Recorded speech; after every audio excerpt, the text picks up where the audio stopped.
বৃষ্টির অভাবে ঝিনাইদহে পানির স্তর ৩০ থেকে ৩৫ ফুট নেমে গেছে। এর ফলে অকেজো হয়ে পড়েছে শত শত নলকূপ। দেখা দিয়েছে খাওয়ার পানির সংকট। পানির অভাবে ব্যাহত হচ্ছে পাট, ধান সহ অন্যান্য ফসলের চাষাবাদ। ঝিনাইদহ প্রতিনিধি নিজাম জোয়ারদার বাবলুর পাঠানো রিপোর্ট জানাচ্ছেন আসিফুর রহমান সাগর। ভিশন এসে নিয়ে এলো মানিব্যাগ গ্যারান্টি অফার। ১ মাস ব্যবহার করে সন্তুষ্ট না হলে সম্পূর্ণ টাকা ফেরত। বৈশাখের তাপদাহে ফেটে চৌচির দিগন্ত জোড়া ফসলের মাঠ। নষ্ট হচ্ছে বোরো ধান সহ ফসলের ক্ষেত। বৃষ্টির অভাবে পানির স্তর নেমে যাওয়াতেই পানি উঠছে না শ্যালো মেশিন, পাম্প ও নলকূপে।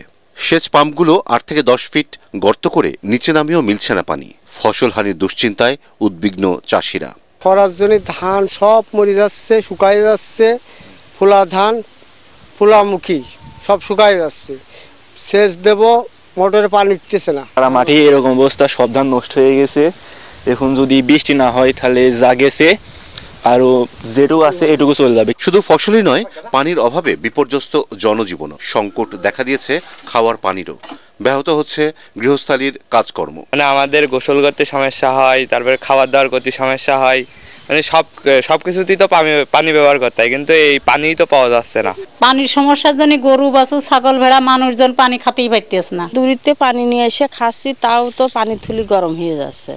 কষ্টে আছি খুব। পানি সংকটের কথা স্বীকার করে জনস্বাস্থ্য প্রকৌশলী জানান, পানির স্তর ৩৫ থেকে ৪০ ফিট নিচে নেমে যাওয়ায় এই সংকট দেখা দিয়েছে। সাধারণত ২২ থেকে ২৪ ফিট নিচে ভূগর্ভস্থ পানির স্তর নিচে নেমে গেলে হস্তচালিত নলকূপ থেকে পানি ওঠা সম্ভব নয়। এমনকি সেচ প্রকল্প, বাসাবাড়ি মোটর থেকেও পানি উঠানো সম্ভব নয়। ঝিনাইদহ জেলায় ৬ জেলাতে এই সমস্যা দেখা দিয়ে গেছে। তার মধ্যে শোলকু উপজেলায় সমস্যাটা প্রকট রূপ ধারণ করেছে। প্রচণ্ড তাপদাহের কারণেই পানির সংকট। তবে বৃষ্টি হলেই সংকট কেটে যাবে বলে জানান সংশ্লিষ্টরা।